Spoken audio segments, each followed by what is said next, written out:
है upcoming toppers, आप सबको वेलकम बैक करो हमारे पढ़ा रिलेशन चैनल को। मैं एचपी प्रतीक। आज हम पढ़ने वाले बायोलॉजी का chapter human health and disease. आज हम बायोलॉजी को सिंपल और कॉन्सेप्ट को क्लियर करते हुए मार्क्स को श्योर शॉर्ट पढ़ने के लिए हम कवर करेंगे ओनली इंपॉर्टेंट नोट्स, और जो ना एग्जाम ओरिएंटेड हमको जो जो ज़रूरत चीज़ें वो सबको देखेंगे। पहला हमारा हेल्थ एंड डिसीज़ के बारे में देखेंगे। हेल्थ मतलब जो है ना स्वास्थ्य, गुड हेल्थ बहुत ज़्यादा नेसेसरी है। और डिसीज़ से कैसे बचना है आपको, और कैसे आने के बाद उसको उसके अगेंस्ट फाइट करना है और वो डिसीज़ यानी बैक्टीरिया को किल करना है, देखेंगे। पहले हेल्थ का डेफिनेशन देखते हैं। हमको health is a state of a physical, mental and social wellbeing. Health जो ना एक स्टेट है जिसमें फिजिकल हो जाए, मेंटल हो जाए और सोशल वेलबींग आते हैं। हमको जो है ना इन सबको मेंटेन करना रहता है। हमारा थोड़ा भी मेंटल हेल्थ यानी तीनों में कौन सा एक तो भी बिगड़ा तो हमारा पूरा हेल्थ ख़राब हो सकता है। इसके वास्ते ये हेल्थ को हमको अच्छी तरीके से मेंटेन करना है, अच्छी तरीके से देखभाल करना है अपने आप की, खुद की आवर सेल्फ को अच्छे से मेंटेन रखना है। जो है डिसीज़ का डेफिनेशन देखेंगे पहले। Disease is a condition that disturbs normal functioning of the body. Disease एक कंडीशन है, एक स्थिति है जो डिस्टर्ब करता है नॉर्मल फंक्शनिंग हमारी बॉडी को। डिस्टर्ब हुआ तो हमारा बॉडी का हेल्थ बिगड़ता है। उसके कारण से हमारा बॉडी जो ना अच्छी तरीके से फंक्शन नहीं कर सकता। उसके वास्ते हमारा बॉडी जो है ना बीमार पड़ता है, उसको बोलते हैं डिसीज़। डिसीज़ में बैक्टीरिया आते हैं, वायरस आते हैं, प्रोटोजोआ और फंगाई, ये सब उसके विविध विधाएँ हैं। उसमें जो ना दो टाइप्स हैं, एक इन्फेक्शियस टाइप और दूसरा है नॉन इन्फेक्शियस डिसीज़। इन्फेक्शियस मतलब एक इंसान से दूसरे इंसान को स्प्रेड होता है। ये किसका क्या है, स्प्रेड बाय माइक्रो ऑर्गेनिज्म। जो नॉन इन्फेक्शियस है ये स्प्रेड नहीं होता, एक एक से दूसरे को स्प्रेड नहीं होता, यानी कि डायबिटीज़ हो जाए, कैंसर हो जाए। इसमें दो इम्पोर्टेंट जो है टाइप्स है डिसीज में, इन्फेक्शियस और नॉन इन्फेक्शियस। इसके बारे में जान हमारा फर्स्ट टाइप है इन्फेक्शियस डिसीज़। इन्फेक्शियस डिसीज़ कैसे होता है, स्प्रेड बाय माइक्रो ऑर्गेनिज्म। एक छोटे छोटे माइक्रो ऑर्गेनिज्म से स्प्रेड होता है। उसमें कैसे कॉज होता है देखेंगे। कॉज में आते हैं मेनली चार कॉज करने वाले, बैक्टीरिया हो जाए, वायरसेस हो जाए, प्रोटोजोआ हो जाए, फंगा हो जाए। ये चार जो है ना ये कॉज करते हैं पैथोजेंस, ये बहुत ही ज़्यादा हार्मफुल है। बैक्टीरिया क्या कॉज करता है, टाइबरकुलोसिस मतलब टीबी को कॉज करता है। वायरस जो ना इन्फ्लुएंजा और एड्स को कॉज करता है। प्रोटोजोआ जो है ना मलेरिया को कॉज करता है।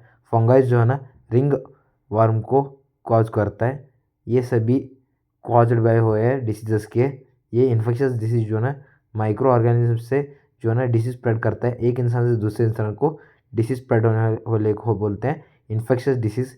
इसमें जो है ना कैसे कॉज होते हैं, बैक्टीरिया से कॉज हो सकता है, आपको वायरसेस से हो सकता है, प्रोटोजोआ से हो सकता है, उसके साथ साथ आपको फंगाई से भी हो सकता है। ये जो है ना चार एजेंट से इससे भी हो सकता है। इसमें मोड्स ऑफ ट्रांसमिशन कैसे कैसे कैसे ये हो सकता है, इसका क्या मोड्स है। पहला हो जाए एयर, हमारे जो है ना एयर से भी हो सकता है, एक दूसरे को स्प्रेड हो सकता है डिसीज़। दूसरा है वाटर, अगर पानी प्रदूषित हो, अगर पानी में थोड़ा थोड़ा भी वेरी हो तो आप घर में, आपको एग्जांपल दो नॉर्मल लाइफ का। आप घर में एक नॉर्मल पानी पीते हो, आप दूसरे गांव गए, उस गांव में आपने उधर का पानी पिया, मतलब उसका अनफिल्टर्ड पानी पिया, आप बीमार पड़ जाते हो। उसका उसका एक एग्जांपल है फूड। आपका फूड भी चेंज हो सकता है, अलग अलग रीजन में अलग अलग तरीके से फूड बनाते हैं। और जो ना डायरेक्ट कांटेक्ट, आपको एक इन्फेक्टेड इंसान के साथ कांटेक्ट हुआ तो आपको भी हो सकता है जो है ना इन्फेक्शन। नेक्स्ट है वेक्टर्स। वेक्टर्स मतलब मॉस्किटो, मच्छर जो है दूसरे एक इन्फेक्टेड इंसान को काट कर आपको, उसके बाद आपको काटा तो आपको भी जो है ना इन्फेक्शन हो सकता है, बहुत डेंजरस इन्फेक्शन हो सकता है।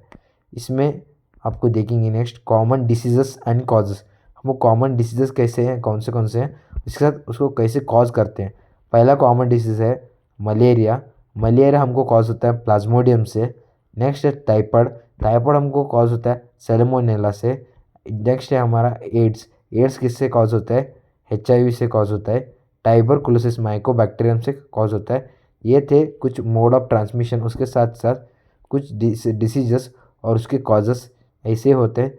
मोड ऑफ ट्रांसमिशन में एयर हो जाए, वाटर हो जाए, फूड हो जाए, डायरेक्ट कॉन्टैक्ट हो जाए, उसके साथ जो है ना वेक्टर्स हो जाए, और जो डिसीज़ और कॉजेस में जो मलेरिया प्लाज्मोडियम हो जाए और जो ना टाइफाइड सैल्मोनेला से हो जाए, एड्स एचआईवी से हो जाए, इस यही कुछ जो है ना डिसीज़ेस और कॉजेस है जो हमको अफेक्ट करते हैं। इसको याद रखो, एग्ज़ाम में पूछ सकते हैं डिसीज़ेस उसके साथ साथ कॉजेस को भी। जो है कॉन्सेप्ट प्रिवेंशन ऑफ डिसीज़ेस, हम कैसे डिसीज़ेस को रोक सकते हैं, उनको कैसे प्रिवेंट कर सकते हैं। पहला जो हमको स्टेप लेना चाहिए, हमेशा जो ना हमारे पानी और हमारा जो खाना है उसको हमें क्लीन रखना चाहिए और जो ना उसमें कुछ भी गंदा मिक्स नहीं करना चाहिए, उसको हमेशा हाइजीनिक रखना चाहिए। दूसरा जो है पर्सनल हाइजीन, हमें अपना खुद का हाइजीन मेंटेन करना चाहिए।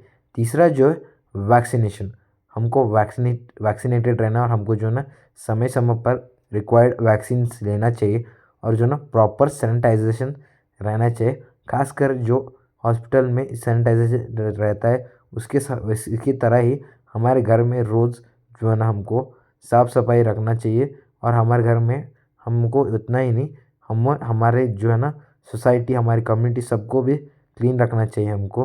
हम इम्यूनिटी के बारे में देखेंगे। इम्यूनिटी मतलब जो है ना ability of the body to resist infections, एक एबिलिटी है जो हमारे बॉडी में है, वो इन्फेक्शंस के अपोजिट जो ना रेजिस्ट करते हैं, उनके अगेंस्ट फाइट करती है, उसको बोलते हैं इम्यूनिटी। इम्यूनिटी में मेनली दो टाइप है, नेचुरल इम्यूनिटी और एक्वायर्ड इम्यूनिटी। नेचुरल इम्यूनिटी मतलब इनबिल्ट रहता है, अपने आप ही ह्यूमंस में वो इम्यूनिटी रहता है, मतलब वो अपने आप ही फाइट करता है। और जो है ना एक्वायर्ड इम्यूनिटी मतलब वैक्सीन से हम जो इम्यूनिटी लेते हैं उसको एक्वायर्ड बोलते हैं।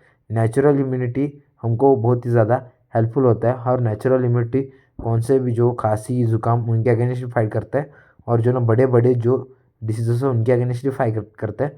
उसको थोड़ा स्ट्रेंथ रहता है, वो बहुत ही ज़्यादा स्ट्रांग रहता है इनबिल्ट, लेकिन उसको भी एक हद तक लिमिट रहता है। हम ज़्यादा एक्सेस करें तो इम्यूनिटी हमका करीब हो सकता है, हमको ख़राब हो जाए तो बहुत ही ज़्यादा डेंजर हो सकता है। हाँ, एक्वायर्ड इम्यूनिटी मतलब जो ना हम वो उसको पाते हैं दूसरों से, मतलब दूसरे चीज़ों से पाते हैं, लेकिन नेचुरल जो ना वो इनबिल्ट रहता है। वैक्सीनेशन मतलब जो ना इंजेक्शन चुभाना, सिंपल वर्ड्स में हमको हमारे अंदर वैक्सीनेट करना एंटीबायोटिक्स को, उसे बोलते हैं वैक्सीनेशन। वैक्सीनेशन जो है ना हमको हेल्प करता है पैथोजेंस को वीक करने में, हमारी बॉडी में स्टिमुलेट करता है, बहुत ही ज़्यादा एंटी बॉडी प्रोडक्शन को बढ़ाता है, बहुत ही ज़्यादा करता है और जो ना डिसीज़ेस को रोकता है, मतलब प्रिवेंट कर देता है। जो एंटीबॉडीज़ जो है ना, एंटीबॉडीज़ का काम है ये किल करते हैं और स्टॉप करते हैं बैक्टीरिया ग्रोथ को और उसको बंद कर देते कम्प्लीटली। लेकिन इसका भी एक छोटा सा ड्रॉबैक है, ये उतना ज़्यादा इफेक्टिव नहीं है वायरसेस के अगेंस्ट। लेकिन जो ना एंटीबॉडी बायोटिक्स जो है ना ये बैक्टीरिया के कंप्लीट से कंप्लीट उसको ग्रोथ को कम कर देते हैं और उसका जड़ से निकाल और देते हैं और उसको मार डालते हैं। ये एंटीबायोटिक्स का ताकत है, लेकिन वायरसेस के खिलाफ उतना काम नहीं आता है, लेकिन उसको रोक नहीं सकता, उसके सामने यह झुक जाता है, हार जाता है।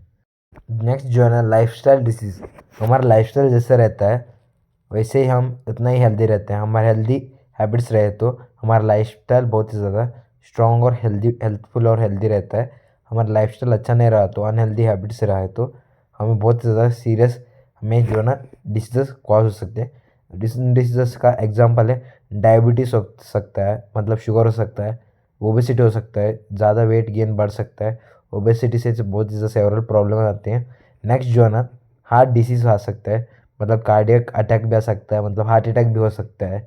बहुत ही ज़्यादा हमको क्रूशल डेंजरस हमको जो है ना डिसीज़ हो सकते हैं। हमको एग्ज़ाम के स्मार्ट टिप्स क्या है, हमको पहले जो है ना डेफिनेशन फर्स्ट लिखना है, उसके बाद हमको जो है ना डिसीज़ और जो पैथोजन पेयर है उसको अच्छी तरीके से पढ़ना है। हमको जो है ना मेंशन करना है इम्यूनिटी और वैक्सीनेशन के बारे में, हमको आंसर पॉइंट्स में लिखना है। पॉइंट्स में लिखे तो हमको पूरा के पूरे 5 मार्क्स 10 मार्क्स फुल मार्क्स मिलते हैं। इसी के साथ साथ कंक्लूजन ये है कि हमें आज अपने ऊपर जो है ना कुछ ख्याल रखा तो हमारा आने वाला फ्यूचर, आने वाला जो है ना बहुत ही ज़्यादा अच्छा होता है। हमारा हेल्थ ही हमको बहुत ज़्यादा इंपॉर्टेंट है। आपको ये वीडियो अच्छा लगा तो लाइक कीजिए, अपने ज़्यादा से ज़्यादा दोस्तों के साथ शेयर कीजिए और सब्सक्राइब कीजिए पढ़ाई रिलेशन को। मिलते हैं अगली वीडियो में, take care, bye bye, see you.